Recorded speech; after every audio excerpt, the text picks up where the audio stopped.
Hey everyone, welcome back to my YouTube channel. इस video में मैं शेयर करूंगी जो ये 3 मंथ आखिरी का हम लोग को बचा है उसको कितने अच्छे तरीके से हम लोग यूटिलाइज कर सकते हैं।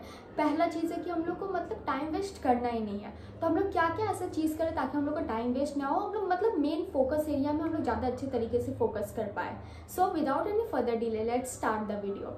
So if you are new to this channel, do subscribe to my YouTube channel and don't forget to follow me on Insta, Telegram also। क्योंकि टेलीग्राम में अब मैं ज़्यादा लिंक्स देने लग गई हूँ और ये PDF जितना भी नोट्स है जो चैनल में फॉलो करती हूँ वो सारा मैं मोस्टली देना स्टार्ट की हूँ।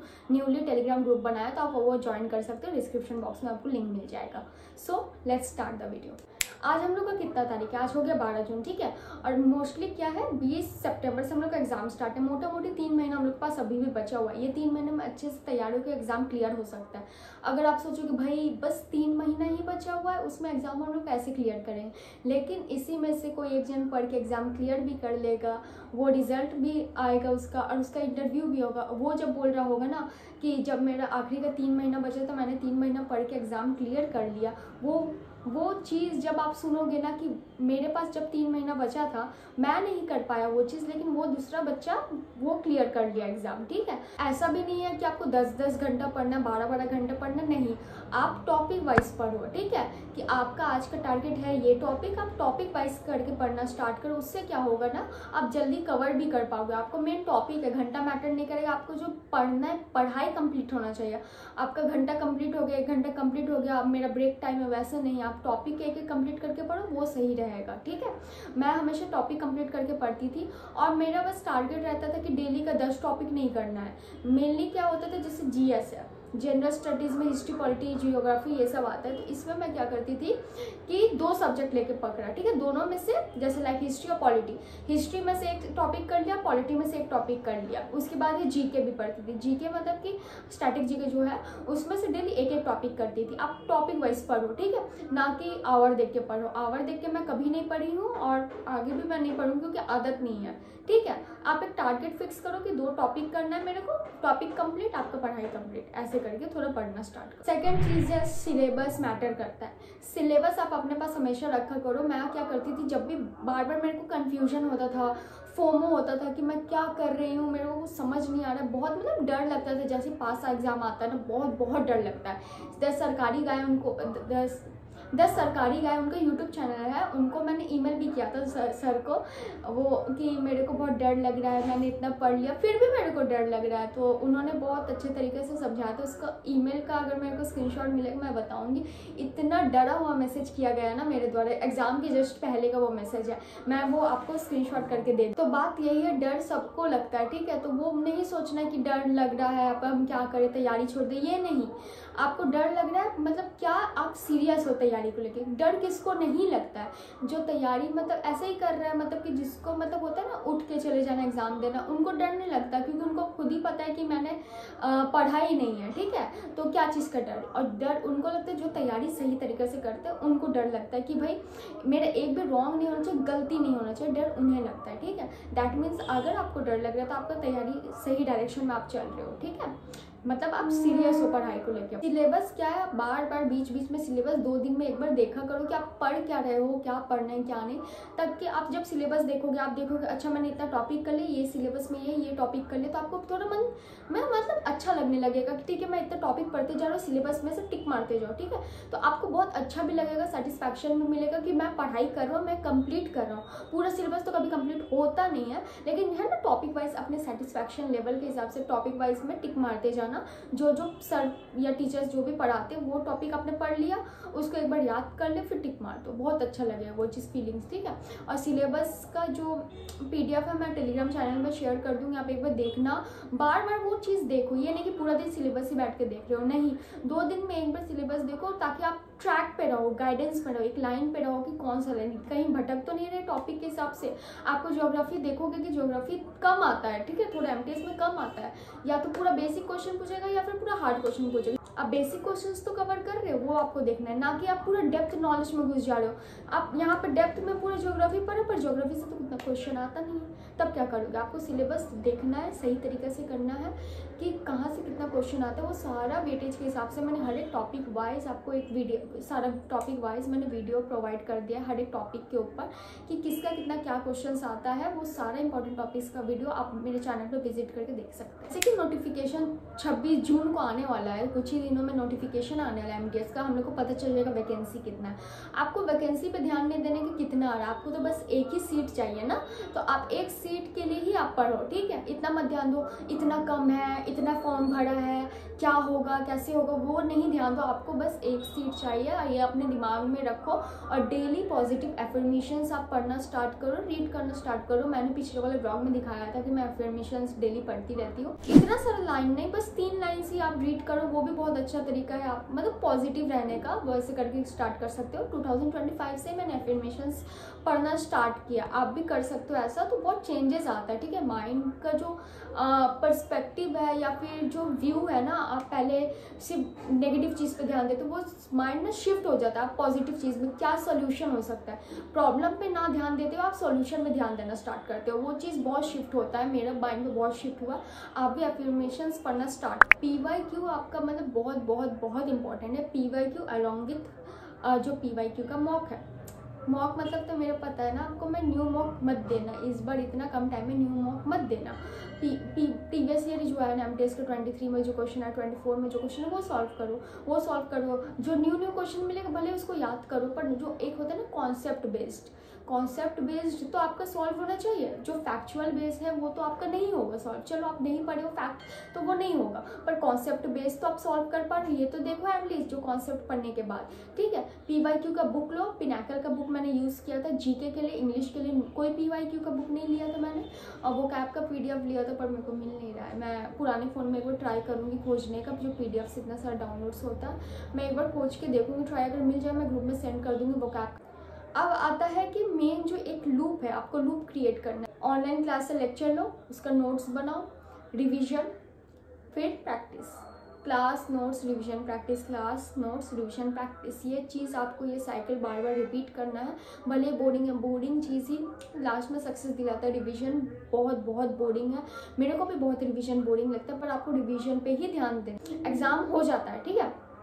वीडियो तो इतना सारा देखते हैं लोग, हर एक वीडियो में मिलियंस में व्यू है, इतना सारे लोग वीडियो देखे, उसमें से कुछ नोट्स बनाए, उसमें से कुछ रिवीजन किए, मतलब याद करके बाद भी उसके बाद कुछ लोग रिवीजन किए, चलो इतने लोग कर लेते हैं, रिवीजन भी कर लिया, पर एग्जाम में किसके माइंड में वो चीज़ रहता है, वो चीज़ मैटर करता है। अब होता है ना कभी कभी एक एग्जाम में चलो माइंड में है, पर वो 50-50 में धुंधला में है, मतलब एक होता है ना धुंधला टाइप का, समझ नहीं आ रहा क्या होगा, क्या ये होगा वो होगा, क्या तो पढ़ा था, याद है कि इसमें से ही आंसर है, पर एग्जैक्ट आंसर क्या है वो है। रिवीजन तो किया, पर थोड़ा सा डिटेल वे में, मतलब सही तरीके से फोटोग्राफिक मेमोरी का यूज़ करके रिवीजन नहीं किया है, वो गलती नहीं होना चाहिए, ठीक है। आपका एग्जाम में आपको आंसर पता होता है, ये नहीं तो ये पढ़ा तो था, दोनों में से कुछ एक था, वहाँ पे क्या नोट्स में था वो चीज़ आप याद कर रहे हो, आपको याद नहीं हो रहा है, आ रहा है एग्जाम में, दैट मीन्स आपने ना सही तरीके से रिवीजन नहीं किया। रिवीजन आपका सही तरीके से होना चाहिए। वीडियो सबको ही देखते हैं, पर इम्पॉर्टेंट वही जिसके माइंड में हो। ये चीज़ आप हमेशा दिमाग में अपना रखना कि माइंड में किसका है, वो वही एग्जाम क्लियर कर पाता है, पढ़ते सब है। और एक चीज़ है, जब भी पढ़ा करो तो कॉपी में देख के, ये नहीं कि दीवार में देख के पढ़ रहे हो, दीवार का पुट्टी खराब हो गया है, कलर निकल गया, मैं कलर करूँगा, पैसा आ जाएगा तो ये दीवार पे मैं इतना बड़ा आईना बनवाऊँगा, यहाँ पे ये चीज़ अच्छा लगेगा, ये चीज़ फॉल सीलिंग इधर अच्छा लगेगा, कलर अच्छा लगेगा, ऐसा कलर अच्छा लगेगा, वैसा कलर अच्छा लगेगा। ये नहीं करना। एग्जाम के दौरान मैं भी करती थी कि मैं यहाँ पे ये सजाऊंगी वो सजाऊंगी, जब पैसा आ जाएगा सैलरी आ जाएगा मैं ये करूँगी वो करूँगी, ठीक है, पर अभी तो एग्जाम के लिए पहले पढ़ के एग्जाम निकालो, तब आप सोचना कि क्या कर सकते क्या नहीं कर सकते। मैं भी यही टाइम सोचती थी, जब पढ़ने का मन नहीं करता तो दीवार देख लेती थी, ये सब देख लेती थी कि यहाँ पे ना मैं अलग से ये सजाने का बनवाऊंगी, ये बनवाऊंगी वो बनवाऊंगी, यही सब मैं सोचती थी एग्जाम के दौरान। तो ये अभी मत करो क्योंकि टाइम इतना नहीं है। जब एग्जाम दे देना, एग्जाम का रिजल्ट का वेट करोगे, उसके बाद सोचते रहना कि क्या करना है क्या नहीं। अब है कि हम लोग एग्जाम का सेशन वाइज में बात कर लेती हूँ। सेशन 1 में मैथ्स छोड़ दो, मैथ्स अभी टाइम नहीं है कि आप मैथ्स करने जाओगे, मैथ्स पूरा छोड़ दो, फोकस करो रीजनिंग में, क्योंकि एटलीस्ट आपको 12 क्वेश्चन जितना क्वेश्चन है उतना ही ठीक करना है। और रहा बात कितना 36 मार्क्स लाना है, मतलब 40 मार्क्स लाना है आपको, 120 में 40 मार्क्स लाना है, कोई भी ला देता है, ठीक है, मोटा मोटी 40 मार्क्स अपना लेके चलो। रीजनिंग पे ध्यान दो, मैथ्स पूरा छोड़ दो। मैथ्स पहले से सही है तो उनका बात तो मैं नहीं कर रही, जिनको नहीं है, डर लग रहा है कि मैं रीजनिंग करूँ, मैथ्स करूँ, क्या करूँ, तो आप रीजनिंग करो। रीजनिंग में आप कोडिंग डिकोडिंग करो, सिटिंग अरेंजमेंट करो। सिटिंग अरेंजमेंट क्या होता है कि एक बेंच पे 8 जन बैठे हैं, सबका सेंटर की तरफ फेस है, ए के साथ बी बैठा है, बी के बगल में ई बैठा है, वैसे करके जो सिटिंग अरेंजमेंट वाला वो क्वेश्चन बहुत आता है। कोडिंग डिकोडिंग आता है, सीरीज वाला क्वेश्चन आता है। अल्फ़ाबेट्स हो गया ना, जैसे ए बी डी सी ऐसे करके अल्फ़ाबेट का सीरीज, नंबर सीरीज आता है। उसके बाद आता है जो डायरेक्शन होता है, जैसे ईस्ट में गया, वेस्ट में गया, नॉर्थ ईस्ट होगा, नॉर्थ साउथ क्या होगा, वो सब जो डायरेक्शन वाला क्वेश्चन है वो। और एक ब्लड रिलेशन वाला क्वेश्चन, ज़्यादा तो मैंने नहीं देखा पर वो ब्लड रिलेशन वाला, इसमें ये सब में कॉन्सेप्ट बेस्ड है, ये वाला करो। जो बाकी वेन डायग्राम हो गया या फिर आपका वाटर इमेज, मिरर इमेज, ये हर किसी को आता है, ये इतना भी इस पर ध्यान नहीं देना। रीजनिंग करो, ये जो इंपॉर्टेंट टॉपिक मैंने बताया, coding decoding, sitting arrangement, second में सिटिंग अरेंजमेंट करना। साइलोगिज्म मतलब क्या होता है ना, ऑल conclusions are right, या फिर A is B with, मतलब जो साइलोगिज्म का क्वेश्चन आता है ना, वो वाला क्वेश्चंस वाला पे ध्यान देना ज़्यादा आप, ठीक है। ऐसे करके सिर्फ रीजनिंग पे फिलहाल ध्यान दो बस। जल्दी से कहीं से भी आप रीजनिंग का कवर कर सकते हो आराम से, मतलब एक एक टॉपिक डेली करो आराम से, एक वीक में चैप्टर रीजनिंग का निपटा दो। अगर निपट गया तो बहुत अच्छी बात है। चैप्टर देखो, उसका नोट्स बनाओ। विनय तिवारी सर का प्लेलिस्ट से मैंने किया था, आप भी कर सकते हो, SSC अड्डा वाले, वहाँ से कर सकते हो। अब है कि चैप्टर देखा, नोट्स बनाया, आप प्रैक्टिस कहाँ से करोगे रीजनिंग का, जब आप PYQ का मॉक दोगे, PYQ का जो क्वेश्चन लगाओगे टेक्स्ट बुक ऐप से, वहाँ पे जो रीजनिंग का सेक्शन है वही अटेम्प्ट करना, मैथ्स का छोड़ देना। या फिर अगर रीजनिंग मैथ्स आपको दोनों ही आते हैं तो सेशन 1 पूरा आप स्किप कर दो। मैं हमेशा स्किप करके ही देती थी, मैं तो सीधा जंप कर जाती थी GK इंग्लिश में, ठीक है। अब वैसे भी कर सकते हो। अब देखो कि आपका रीजनिंग सही है क्या है, आप कौन से पोजीशन में स्टैंड करते हो, वो चीज़ आपका मैटर करता है। अब बात कर लेते हैं सेशन 2 में। सेशन 2 में GK इंग्लिश, GK को भी मैंने 3 पार्ट में डिवाइड किया। एक है general studies, general knowledge and current affair. Current affair को लास्ट के लिए छोड़ दो, मतलब करंट अफेयर पूरा छोड़ दो अभी फिलहाल के लिए। मेन 2 चीज़ में फोकस करो। जनरल स्टडीज़ में मेन फोकस करो पहले पॉलिटी में, पॉलिटी कंप्लीट करो, क्योंकि पॉलिटी का सिलेबस छोटा है, वहाँ से फिक्स्ड क्वेश्चंस होते हैं, वहीं से आता है आर्टिकल, DPSP, यही सबसे फिक्स्ड क्वेश्चन आता है। इसमें से मार्क्स बहुत अच्छा आ जाएगा। इसमें पॉलिटी का अगर सारा क्वेश्चन आएगा आपको मोस्टली सारा का आंसर आएगा, मतलब ऐसा है पॉलिटी पे फोकस करो। उसके बाद हिस्ट्री करो, हिस्ट्री में भी मैं बता दे रही, मॉडर्न हिस्ट्री में फोकस करो। मॉडर्न हिस्ट्री के बाद जो एंशिएंट और मिडिवल हिस्ट्री है ना, दोनों का वेटेज लगभग सेम है, तो उसके बाद कुछ भी कर लोगे सेकंड में चलेगा। दिल्ली सल्तनत पे ज़्यादा फोकस करना, उसके बाद एंशिएंट हिस्ट्री कर सकते हो। उसके बाद आ जाते हैं मेन पहले पॉलिटी करना, फिर हिस्ट्री करना, देन ज्योग्राफी करना। ज्योग्राफी का बेसिक्स पढ़ के जाओ चलेगा। ज्योग्राफी में भी मैं बता देती हूँ, क्लाइमेट वाला, मॉनसून वाला, कोएफिशिएंट क्लासिफिकेशन ऑफ क्लाइमेट हो गया। और एक आता है सबसे ज़्यादा ज्योग्राफी में शिफ्टिंग कल्टीवेशन का, डिफरेंट जगह में क्या क्या नाम है, वो बहुत अच्छे तरीके से पूछा जाता है। एटमॉस्फेयर हो गया, ये सारा क्वेश्चंस हो गया। मैंने ज्योग्राफी के इंपॉर्टेंट टॉपिक्स बताए, बेसिक करके जाओ ज्योग्राफी में, उतना ज्योग्राफी में हाई फाई क्वेश्चन नहीं देखने को मिलेगा। उसके बाद करो 4th नंबर में बायोलॉजी पढ़ो, अच्छे तरीके से बायोलॉजी पढ़ के जाना, क्योंकि इसमें से अच्छा खासा क्वेश्चन आता है। First is polity, history, geography, biology. उसके बाद जो सब्जेक्ट आपको पढ़ना है आप उस हिसाब से पढ़ो, पर ये चारों को पहले कंप्लीट करने का कोशिश करो। अब आते हैं जनरल नॉलेज में। जनरल नॉलेज में dance, folk dance, classical dance पहले कवर करो, फेस्टिवल्स कवर करो, बुक्स एंड ऑथर करो, घराना करो। ये 4 टॉपिक है, फेस्टिवल, घराना, हाँ ये 4 टॉपिक है। सबसे पहले इनको इंपॉर्टेंस दो सबसे अच्छे तरीके से।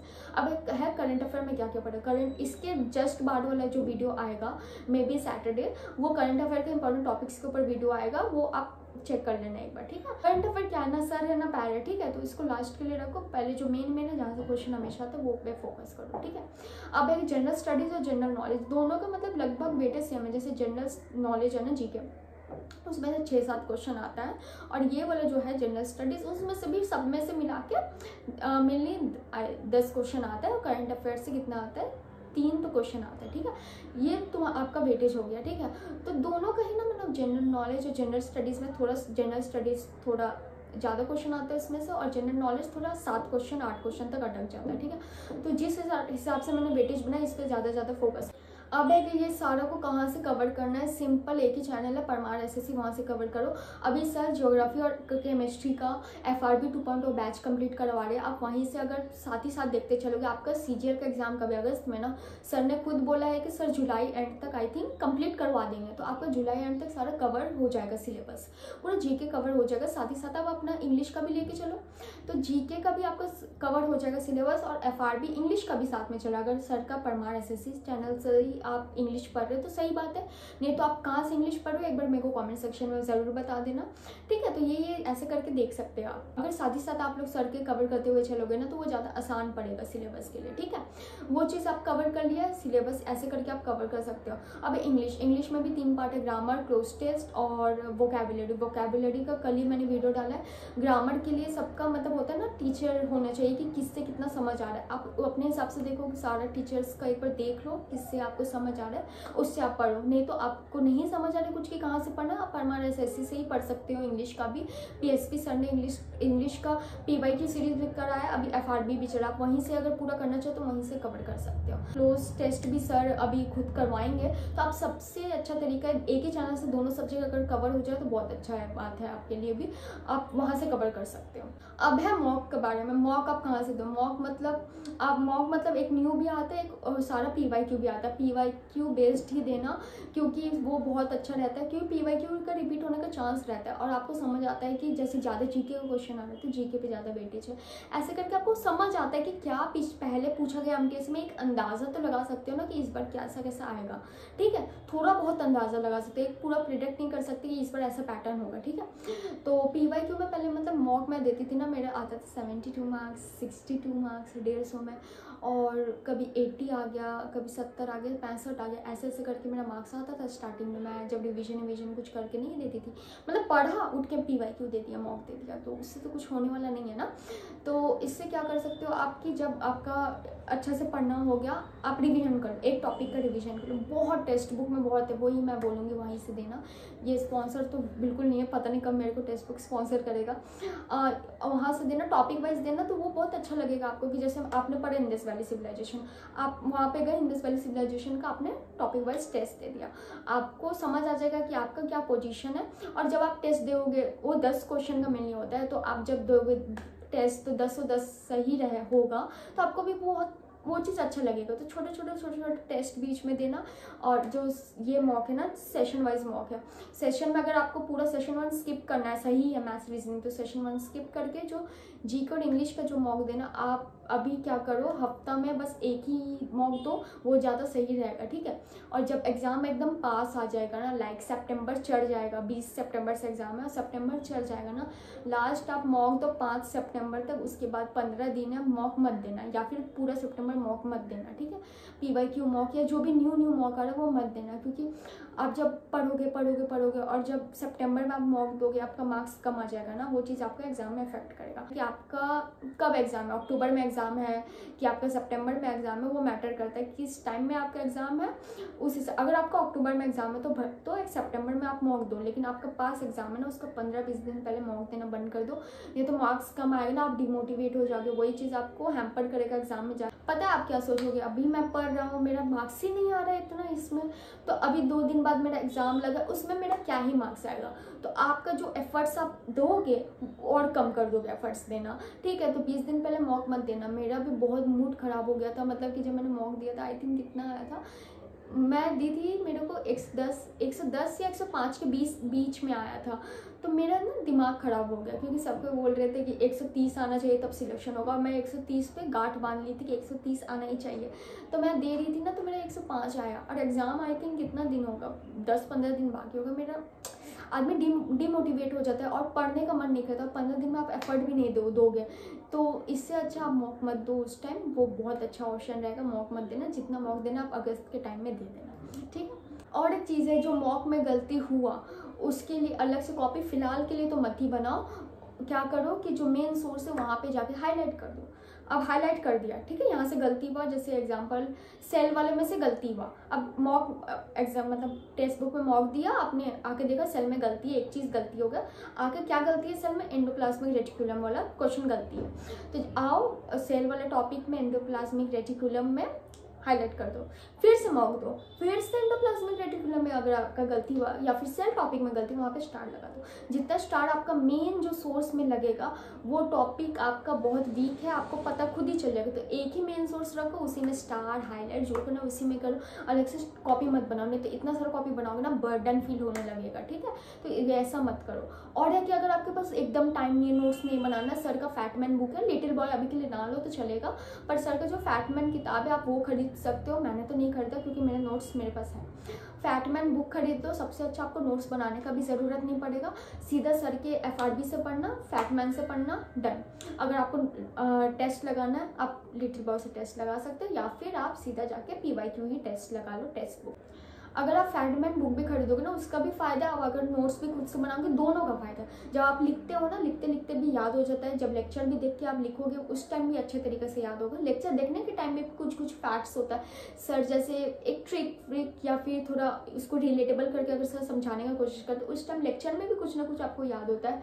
आप लेक्चर लिखोगे भी तब याद होगा, उसके बाद में रिविजन करोगे तब तो याद होगा ही, ठीक है। तो आप उसमें भी अच्छा है, और या फिर फैटमैन बुक भी ले लो, दोनों में अच्छा है। सर जब पढ़ा है बुक खोल के पढ़ना, सर जब बोले ये इंपॉर्टेंट मार्क कर लेना, PYQ के हिसाब से हर बुक ही में हाईलाइट करना, मार्क करना, एक ही सोर्स रहेगा, वो बहुत अच्छा ऑप्शन रहेगा। अब है कि डेली टाइम टेबल क्या होना चाहिए। टाइम टेबल अपने हिसाब से देखो कि आपको रात में पढ़ना पसंद है, आपको सुबह में पढ़ना पसंद, आप किस टाइम में जितना ज़्यादा एक्टिव फील करते हो वो चीज़ आपको पहले खुद को एनालाइज करना है कि कौन से टाइम आप ज़्यादा एक्टिव फील करते हो, कौन से टॉपिक वीक है, कौन से टॉपिक पसंद नहीं है आपको पढ़ने में, ठीक है। एनालाइज कर लिया, उसके बाद सबसे ज़्यादा I think most of the people को सबसे ज़्यादा कब हम लोग एनर्जेटिक फील करते हैं, जब हम सो के उठते हैं, तब बहुत ज़्यादा एनर्जी फील होता है। उस टाइम करो याद करने का चीज़, याद करने का चीज़, सब सो के उठे याद करो, या फिर देखो रीजनिंग मैथ्स का कुछ है नहीं तो याद करने पे या वो कैब याद कर लो, या जीके का सारा फैक्ट्स फैटमैन से याद कर लो, वैसे करके करो। याद करने का चीज़ सो के उठने के बाद करो, और सोने से पहले भी एक छोटा टॉपिक ले लो कि ये जैसे सेल है, सेल का टॉपिक्स देख लिया, मतलब आप से ही वो चीज़ नोट्स सामने रख के ना बस एक एक बार मन ही मन पढ़ो। अगर चिल्ला के मत पढ़ना, चिल्ला के पढ़ने से क्या होता है ना, आपका जो एनर्जी है ना वो जल्दी खत्म हो जाएगा, ठीक है। तो आप मन ही मन पढ़ना, हमेशा याद मन ही मन करो तो वो ज़्यादा है। मैं कभी बोल के याद नहीं करती, ठीक है। आप मन ही मन याद करो, वो ज़्यादा बेटर रहेगा। सुबह सोकर उठो, कुछ चीज़ याद कर लियो, वो कैब मोस्टली लोग क्या करते हैं, वो कैब याद करते हैं, ठीक है। तो अब वो कैब कर लो, जीके कर लो, कुछ भी याद कर लो। उसके बाद क्या करो, लेक्चर करो, लेक्चर लेने के बाद फिर रिवीजन करो। अब पूरा टाइम है आपको रिवीजन में देना है। नोट्स कहीं से भी आप पहले जुगाड़ करना क्या करना कर लो। आप नोट्स या तो खुद से बनाओ या फिर FRB देखो, कुछ भी करो, फैटमैन लो, आप नोट्स बना लिया, अब उसको याद करो। आप कहीं यहाँ वहाँ भटकने की जरूरत नहीं कि और एक लेक्चर देख लेते हो यही टॉपिक पे, कुछ भी नहीं करना, सिर्फ उसको रिवीजन करो, बार बार रिवीजन करो, सबसे ज़्यादा रिवीजन ही करो, यही चीज़ बोलूँगी। मतलब एक आंसर में पूरा अगर वीडियो ख़त्म करना तो रिवीजन ही करना और कुछ नहीं, बार बार रिवीजन करो। मेनली वॉकिंग करके रिवीजन करो। वॉकिंग करने से क्या ना आप एक्टिव रहोगे। अगर ऐसे बैठे बैठे रिवीजन करने से क्या होगा ना, आपको कुछ दिन बाद नींद आने लगेगा, ठीक है। तो मैं वॉकिंग करते हुए शाम के वक्त जैसे होता है ना, सनसेट हो रहा है, छत पे चले गए या फिर रूम में ही, मोस्टली मैं तो छत पे भी नहीं जाती, मेरे छत तो बंद लॉक रहता है, तो आप रूम में ही मैं वॉकिंग करती, छोटा सा एरिया, वॉकिंग करते करते रिवीजन कर लियो, वो बहुत बेस्ट रहेगा।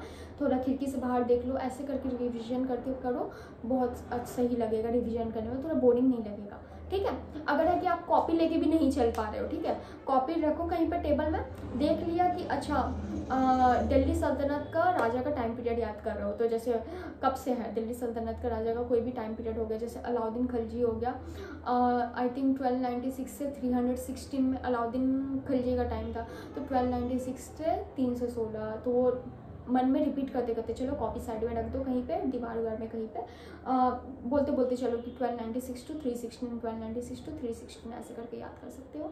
या फिर हाथ में जो लिखने का ट्रिक होता है ना, वो उतना काम नहीं करता, कभी ना कभी मिट जाता है, और आप इतना कभी कितना बार ही अपना हाथ देखोगे तो ये वाला ट्रिक उतना काम नहीं करता। मैंने भी बहुत कोशिश किया हाथ में ऐसे लिख के कि आप लिख लो, जब भी टाइम मिलेगा बीच बीच में अपना हाथ देखना, वो नहीं होता, पसीना से वो मिट जाता है, वो ट्रिक काम नहीं करता है, ठीक है।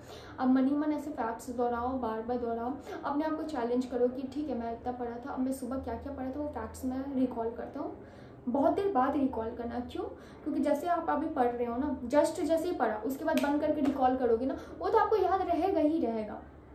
इससे अच्छा 10 मिनट बाद 15 मिनट बाद ही आप रिकॉल करो। और सॉरी मैं इतना स्पीड में बोलती हूँ, पता नहीं क्यों, क्योंकि जब मैं फ्लो पकड़ लेती हूँ ना तो बहुत स्पीड में ही बात करने लगती हूँ। So that's all for this video. If you like my video please do subscribe to my channel. और मतलब कि बस यही बोलूँगी कि बस रिवीजन करो, और कुछ नहीं है, बस रिवीजन रिवीजन रिवीजन, यही चीज़ पे ध्यान दो, दिमाग में भी यही डालो, रिवीजन ही करना है। मेन फोकस अभी यही करना है, रिवीजन और इंपॉर्टेंट टॉपिक्स। इंपॉर्टेंट टॉपिक्स मतलब क्या होता है, ये नहीं कि सारा टॉपिक छोड़ दो, किस पे वेटेज ज़्यादा है, मतलब इतने कम इनपुट दे के ज़्यादा आउटपुट मिले, वो सारे टॉपिक्स पहले पढ़ के कंप्लीट करो। उसके बाद ये जिससे क्वेश्चन आता है नहीं आता वो सबको बाद में करना, पर इंपॉर्टेंट टॉपिक्स पहले कंप्लीट कर लो, वो ज़्यादा रहेगा, क्योंकि सारे लोग कर पाएंगे ना वो टॉपिक्स। तो अगर सारे लोग एक, वो सारे क्या है, जनरल टॉपिक्स है जो बार बार आते हैं। जब सब लोग जनरल टॉपिक्स के जो क्वेश्चन का आंसर कर पाएंगे और आप ही नहीं कर पाओगे तो आप तो और पीछे हो जाओगे ना। हार्ड वाला क्वेश्चन तो किसी को भी नहीं आएगा, भले ही किसी ने कहीं ना कहीं कब क्या पढ़ लेता है कोई भी, तो किसी ना किसी के दिमाग में तो होता ही है ना। तो वो चीज़ तो आप नहीं समझ सकते कि किसके दिमाग में क्या क्या टॉपिक का फैक्ट्स है, ठीक है। पर जो जनरल टॉपिक है वो सब पढ़ के जाते हैं, वो चीज़ तो एटलीस्ट आपको कंप्लीट करके जाना है। तो that's all for this video, till then bye.